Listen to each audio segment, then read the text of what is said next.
dreams. After The Sixth Sense, Haley Joel Osment vanished completely.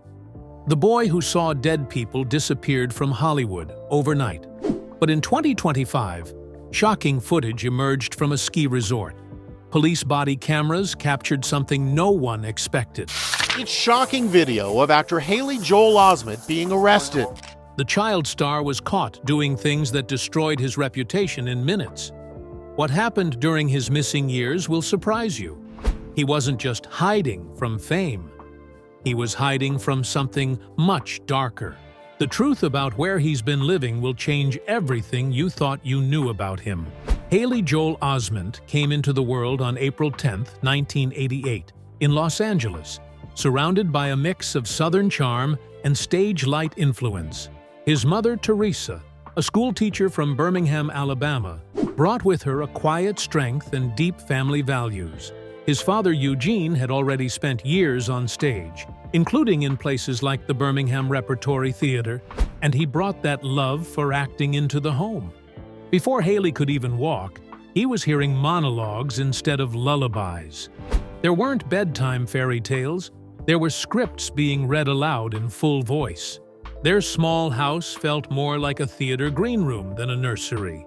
And that early exposure planted something that never left him. While most kids were being spoken to in baby talk, Eugene insisted on talking to Haley in full sentences. He wasn't trying to be modern or experimental. He just believed his son would rise to the challenge. And Haley did. Before most toddlers figured out how to stack blocks, Haley was already putting words together clearly and looking adults in the eye. That early confidence bled into how he stood in front of strangers, how he listened, how he responded. Discipline wasn't something forced on him. It was just the way things were. That natural poise would follow him to every audition, and it became his edge. When his sister Emily was born in 1992, Haley was just 4. By then, he'd already become a little leader at home. Emily grew up watching her brother navigate the strange world of child acting, and when her time came, she had a guide. Haley didn't gatekeep anything. He taught her how to stay calm during cold reads, how to recover when lines got tangled, how to keep her feet still when the camera was rolling. Years later, she'd shine as Lily Truscott on Hannah Montana. But long before that, she was just a kid with a big brother who showed her how to find the light. Their shared path wasn't planned, but it stuck. The Osments didn't just raise actors, they raised each other. Even though they lived in Los Angeles, Alabama never left them. Their roots stayed strong. Haley was only 5 when he joined local basketball and football teams. They weren't flashy leagues. These were small parks, worn-down courts, and fields with uneven grass. His dad's acting jobs came and went, and there were times when they had to live on tight margins. Their home in Altadena was small, sometimes cramped, but there was warmth in it. Eugene's scripts lay stacked on the kitchen table. Haley's cleats sat by the door. Teresa drove early mornings, shuttling Haley to auditions and then heading straight to her classroom. Nothing about their life felt glamorous, but everything about it was built with love and grit. Then, one day, in 1992, inside a mall called the Tarzana Galleria, Haley's life tilted. A casting scout spotted him. It wasn't a setup. He wasn't looking for fame. He was just a 4-year-old kid shopping. But when they asked him the biggest thing he'd ever seen, he answered without blinking. An IMAX theater. It was a real answer, not a rehearsed one. That honesty got him the job. By the end of that year, he was starring in a National Pizza Hut ad. A giant slice of pan pizza, a wide-eyed boy, and a $500 paycheck. That ad ran everywhere, and casting agents started calling. That one commercial became the unexpected doorway to something much bigger. In March 1994, that door opened wider. Haley landed a main role on Thunder Alley, an ABC sitcom starring Ed Asner. He played Steven, the young nephew in a family-run garage. The role wasn't just filler. He held his own next to veteran actors. In 17 episodes across the season, Haley brought a sense of timing that didn't need coaching. He memorized lines in minutes, took cues without missing beats, and delivered jokes like he'd been doing it for years. Asner himself said the kid didn't need second takes. Even after the show ended, casting directors remembered the name. Later that same year, something even bigger happened. Haley Joel Osment stepped into the world of Forrest Gump. He wasn't just another background kid, he was Forrest Jr. His scenes with Tom Hanks hit deep. The emotional weight, the quiet strength, the pacing of his lines. None of it felt forced. He had to learn and deliver 10 pages of dialogue in one continuous take. And he did it. Director Robert Zemeckis said the scene was one of the hardest ever given to a child actor. Haley nailed it on the first try. But he wasn't even allowed to see the movie when it came out. His parents felt the themes were too heavy for his age, even though he was one of the reasons the film's ending hit so hard. That same year, he also shot a scene in Nora Ephron's holiday comedy Mixed Nuts. The set was chaotic, full of quick takes and improvisation, but Haley held steady. His part was small and mostly cut, but those who saw him work remembered it. He never looked flustered. For a kid in a whirlwind of adult actors and fast-moving scenes, he was surprisingly composed. That adaptability became his signature trait. In 1995, he joined the Jeff Foxworthy Show as Matt Watson. At just 7 years old, he appeared in 16 episodes. He didn't just memorize lines. He threw in ad-libs that made the star-break character. In one episode about a fishing trip, Haley improvised so naturally that the crew left it in the final cut. His timing helped bring younger viewers to the show, and his ease on set kept producers coming back with more scenes for him to try. Between 1996 and 1998, he guest-starred in Third Rock from the Sun. He wasn't just reading lines. He was doing pratfalls, slipping on banana peels, getting hit by flying burgers in backyard barbecues. His physical comedy hit the same beat as the pros around him. John Lithgow even said the boy could match their energy without hesitation. These episodes showed a different side of him. The fearless kid, with a sharp eye for timing. Then came Murphy Brown in 1998. He stepped into the role of Avery Brown during the show's final season. This time, it wasn't about laughs. He brought emotional weight to scenes with Candice Bergen. In one powerful episode, his character calmly called out Murphy's work stress with honesty that felt too real for someone his age. That performance landed him a Young Artist Award nomination. Over 18 million people watched that episode. He wasn't just another child actor anymore. He was being recognized for serious talent. In 1997, he had smaller roles too, but each one stacked up. He voiced an animated short called The Story of the Apple. He appeared in Chicago Hope. He stunned viewers in Ally McBeal by playing a pint-sized lawyer. That episode was shot in 3 days, and his delivery was so polished that the show's creator, David E. Kelley, said it could have passed for a seasoned adult actor. Haley was juggling multiple shoots per week, memorizing pages of dialogue, and still outperforming some of the regulars on set. By 1998, all of that work added up. His earnings crossed $100,000 a year. That helped the family move out of their cramped Altadena home and into something more spacious. But fame didn't change the rhythm of his life. He still went to Flint Ridge Prep, a tough school in the LA area. He kept a 4.0 GPA.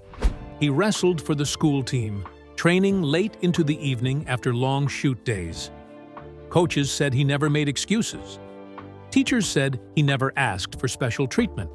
That balance, celebrity on screen, student on paper, was rare. But for Haley Joel Osment, it was just life.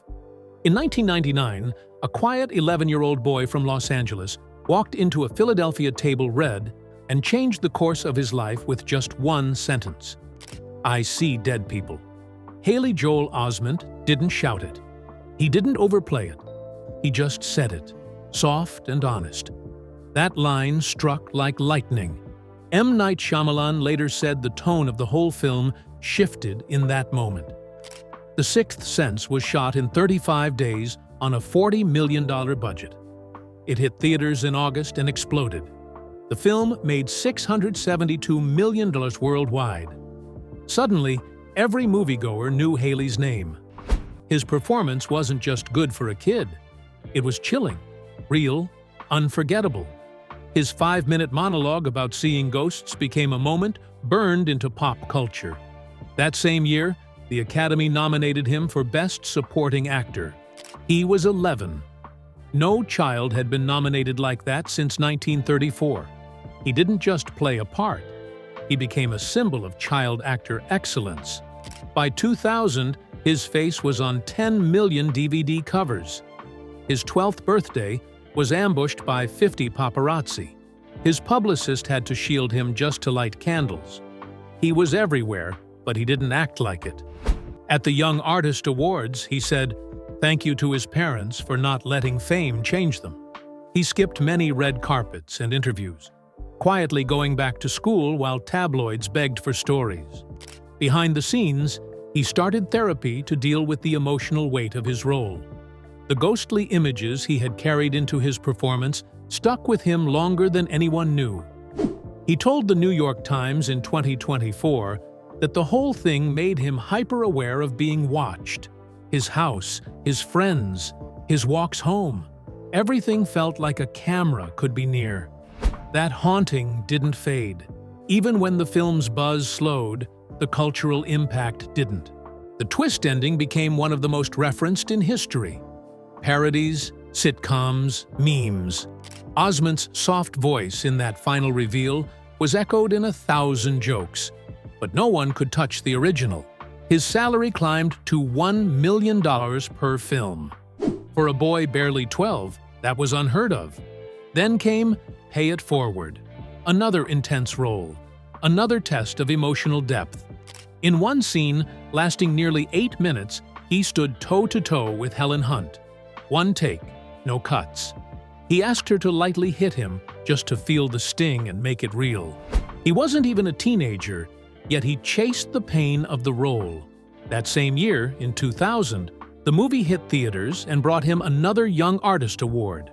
It wasn't hype anymore. This was grit. Then came Spielberg. AI, artificial intelligence, wasn't just a movie. It was a physical and mental transformation. Osment wore tight motion capture suits for 6 months, scuba trained for underwater scenes, sat through hours of latex makeup. The robotic bear weighed over 30 pounds. He moved like a machine, but cried like a boy. He said the isolation felt real. He connected with Jude Law's robot character off-set, just to feel less alone. And when the cameras stopped, the emotional fatigue didn't. He carried it home. He started losing the line between performance and self. By 2002, his voice changed lanes. Kingdom Hearts needed him. He voiced Sora. He logged over 200 hours inside a small Burbank studio. No crowd, no cameras, just him and a mic. He improvised the line, "My friends are my power," and fans held on to it for years. His voice stayed with 25 million players around the world. The recordings were long. He screamed battle sounds until his throat gave out. Between each scream, he grew.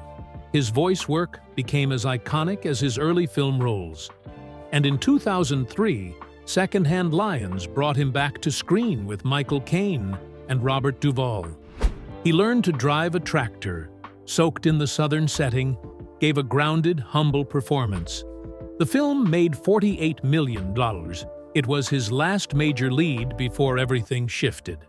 By 2004, he had earned over $10 million. Then came the first fall. A DUI arrest in Los Angeles, crashed his VW Cabrio, fractured his shoulder.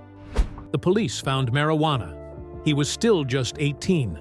Rehab followed. So did court-ordered probation and community service. He went quiet. Hollywood moved fast. He stepped back. That same year, Home of the Giants was barely noticed. He said later the crash forced him to question everything. Was he acting for love or surviving the pressure? Fame had flipped like his car. But Osment wasn't done. In 2006, even as he started college at NYU's Tisch School of the Arts, he kept recording as Sora for Kingdom Hearts Daisetsu. Some sessions ran 20 hours. Professors noticed he treated every college theater class like a film set. His work ethic came from that early pressure. The quiet voice, the broken kid with ghosts, was still there. Balancing school and work was rare for anyone, especially a kid rebuilding his name. From 2007 to 2009, he vanished from big screens. He focused on golf and wrestling, competed in regional tournaments, even represented Team USA at the All-Star Cup in 2005 with Mark O'Mara. In 2008, he won a regional championship. For once, people clapped for something outside of acting. It grounded him. Sports filled the space left by scripts. That's when his second DUI hit. July 2009, Tarzana, a Honda Civic this time. Rehab again. Community service again. The second time was harder. Residuals dropped. Roles slowed. The 2008 financial crisis made everything worse. He left LA for good and moved to New York. He said the move saved him. He enrolled at NYU's experimental theater wing and reinvented himself. No cameras, no fame, just strange, raw plays. He performed in The Bald Soprano as the fireman. Surreal, absurd, unpredictable. He learned capoeira and modern dance. He said the strange thing about NYU was that you were acting every day, but no one could see you. It was freedom. His body changed. His style changed. Everything he had known about being an actor broke down and rebuilt. During that same stretch, Square Enix called again. Kingdom Hearts, 3D, Dream Drop Distance was in development. He flew to Tokyo, did motion capture side by side with Japanese animators, synced his voice to pre-recorded footage. It paid $500,000, and it revived his career quietly. It wasn't headlines, it was work. His voice reached millions again. Fans heard it. They noticed the tone had changed, but it still worked. In 2011, Osment graduated. BFA, NYU. His thesis piece was a solo show on child stardom, inspired by something Bruce Willis told him years before. He blended mime, spoken word, and physical theater. The faculty said it felt like a confession. The performance cut deep into the silence of his early years. That same year, he interned off-Broadway, places like the Public Theater. He wasn't chasing fame anymore. He was chasing art. By 2013, Osment turned toward strange roles. Tusk was one of them. He played Teddy, a vulnerable friend, spent hours getting glued into prosthetics, passed allergy tests just to keep filming. The walrus transformation was grueling. His body ached. His face disappeared. It wasn't pretty. It was deliberate. He wanted to destroy the old image, and it worked. The audience barely recognized him. The critics didn't know what to do with him, but it proved he wasn't scared of discomfort. He would go through pain if it meant showing something real. By 2014, he leaned into offbeat comedy. In The Spoils of Babylon, he played a hacker. The script fell apart during one scene. He improvised. Will Ferrell cracked up. That unscripted moment turned heads. It was sharp, weird, brilliant. That scene became the whisper in casting rooms that Osment was back, but in his own way. He didn't need a comeback. He just needed control. He had seen the top, the bottom, and everything in between. He was once the kid who saw dead people. Now, Haley Joel Osment was awkwardly teaching middle school sex ed in Tampa. The year was 2014, and he was Eddie in sex ed. A guy who just wanted to teach algebra, but got thrown into the mess of confused teenagers, clueless administrators, and bizarre condom demonstrations that made audiences both laugh and squirm. The film hit the Portland Film Festival first, then widened out in November. It wasn't some critical darling, but it gave Haley room to stretch. He leaned on his NYU improv background, hitting all the cringy beats without flinching.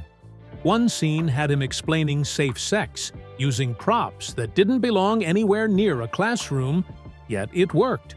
The SXSW premiere gave him fresh buzz, and people started talking less about his childhood fame and more about what he could do as an adult. It wasn't perfect, but it was honest, and he played it with a weird kind of sweetness that made you root for him. Then came Entourage in 2015. Haley wasn't just a guest star. He played Travis McCredle, a smug, oil-rich Texas kid trying to mess with Hollywood's power games. Jeremy Piven's Ari Gold had finally met someone even more unpredictable. Travis threw fake deals, manipulated contracts, and made it all seem normal. The movie version of the HBO show hit theaters in June. Critics weren't kind to the film itself, but Osment stood out. He earned a Critics' Choice nomination for Best Supporting Actor in a Comedy Series. It wasn't just about laughs. He gave that character a satirical shine, playing on real Hollywood absurdity with just enough truth to make it sting. The kid who used to whisper ghost secrets now stood toe-to-toe with industry sharks, and audiences saw he wasn't playing games. By 2017, he was flying through time. Future Man landed on Hulu, and Osment was suddenly Josh Futterman, the gamer-turned-savior in a ridiculous, hyperactive sci-fi world. He carried the show through 34 episodes between 2017 and 2020. And it wasn't easy. In one zero-gravity scene, strapped into wire rigs, he broke 2 ribs. He didn't stop filming. The show had him playing different versions of himself across timelines, fighting clones, dodging paradoxes, all while mixing comedy and heartbreak. It shouldn't have worked, but it did. He pulled from his years of voice acting, especially as Sora in Kingdom Hearts, and used that rhythm to shape Josh into someone both funny and real. Fans noticed. Critics noticed. Future Man wasn't just fun. It reminded people Haley Joel Osment could lead a show and take a beating doing it. That same year, he popped up in Izzy Gets, the FEK across town, a guerrilla-style indie with raw LA chaos baked in. He was Blake, a messy bohemian tangled in the film's wild ride. The camera followed him like it had no script, and sometimes it didn't. Osment improvised whole rants, drawing from a DUI he'd had in real life. The anger, the confusion, the shame, it showed. His lines weren't rehearsed. They were remembered. The film didn't follow the rules, and neither did he. Critics singled him out for breaking from the polished world of rom-coms and digging into something that felt closer to confession. There was no safety net, and he didn't want one. When The Boys arrived on Amazon in 2019, things got violent. Osment played Lexi, recurring through 8 episodes in a world packed with exploding heads and fake heroes. His character was always on the edge. Bloody, panicked, believable. One of the most memorable things wasn't even his acting. It was the cast the team built for his arm, reused again and again to keep the gore consistent without needing digital tricks. It showed the level of care and how far he was willing to go. He didn't blink through the chaos. He held steady. While the superheroes crumbled or corrupted, Lexi felt like someone trying to survive. In a world that made no sense, Osment made him human. He returned as Sora for Kingdom Hearts 3rd in 2019. Over 300 hours in the studio. That's how long he recorded, much of it alone in a small booth in Orlando. During the pandemic, he kept going, shouting Keyblade war cries from home while the world outside shut down. His voice cracked at times, but he pushed through. The game sold big, and the series hit a $20 million profit line. Osment's cut was generous, putting him among the highest-paid voice actors in the industry. Players cried over his lines. Some said it helped them process grief. He was a child star who became the emotional heartbeat of one of gaming's biggest franchises.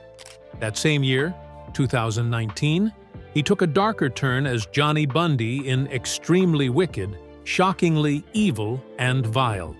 Ted Bundy's brother wasn't supposed to stand out, but Osment made sure he did. He read court documents, studied letters, tracked the psychology. In a dinner scene with Zac Efron, he didn't raise his voice. He let the weight of disappointment speak. His face held it all. The tension of loving someone who destroyed everything. He made you wonder what it was like growing up beside a monster and how someone tries to live after that shadow falls. It wasn't loud, but it was haunting. In Spirit Riding Free, he lightened up again. From 2020 to 2021, he voiced Hudson the Cowboy. He didn't phone it in. He went to stables in Pasadena and recorded real riding sounds, letting the mic catch the rhythm of hooves and reins. Osment grew up around horses in Alabama. That part of him hadn't vanished. The show was for kids, but he treated it like it mattered. The sounds, the lines, even the little jokes. He gave it his full weight. It wasn't about being famous. It was about getting it right. By 2023, he picked up a didgeridoo. In Somebody I Used to Know, he played Sean, an eccentric artist lost in a psychedelic festival haze. He didn't fake it. He actually learned the ancient instrument. The weird, droning sound became part of the story, a way to show distance and disconnection. He stood in muddy fields, in the middle of chaos, letting the vibrations carry emotion. Words couldn't. He used his theater roots to blend music and acting. It was strange and funny, but also kind of beautiful. Sean became someone unforgettable, not because of what he said, but how he played. Then came Blink Twice. The 2024 thriller dropped Osment into a Hawaiian nightmare as Cody, a tech bro too deep into the lies of luxury. While shooting, Osment was going through hell. In January 2025, the Eaton fire in Altadena burned down his house. Gone were his dogs, his vinyl records, even the piano a friend gave him. He stayed with his sister, Emily. His parents lost their house too. 11 people died in that fire. Osment was left shaken, broke, and homeless. So when Blink Twice asked him to play grief and isolation, he didn't have to reach far. You could see it in his face. Cody wasn't just scared. He was broken. And it was real. 3 months later, he broke again. On April 8, 2025, ski patrol at Mammoth Mountain called the cops. They found him high, drunk, yelling slurs. He was caught on camera calling officers Nazis. The cocaine charge stuck. Bail was set at $10,000. The world watched it unfold. It was ugly. Videos went viral. For a moment, it looked like the end. But he didn't run. On April 17th, he gave a public apology. Said he was horrified. Said he had no memory of the slurs but wasn't going to hide from them. He called it nonsensical garbage, blamed no one but himself, and promised to fix it. He said the fire wrecked him, but that didn't excuse anything. He signed up for therapy, said sorry to the Jewish community, didn't ask for forgiveness, just said he'd try. Then, somehow, he came back. On July 25, 2025, Osment walked the red carpet at Lincoln Center. He was Billy Jenkins in Happy Gilmore 2, smiling, calm. Reporters said he looked lighter. The film hit Netflix and did well. People laughed. People remembered. He talked about golf, about moving on, about still having stories to tell. By November, he was back in voice work, playing roles in Sausage Party, Foodtopia, and Spidey, and his amazing friends. He wasn't chasing awards. He was building again. Guest spots were lined up for Poker Face Season 2. He said he wanted to direct 10 films in the next decade. In interviews, He talked about being a child star like it was a ghost he finally made peace with. Fame brought money, yes, but it also brought pressure. He said he used to cry in hotel rooms and didn't know why. Now he understood a little more.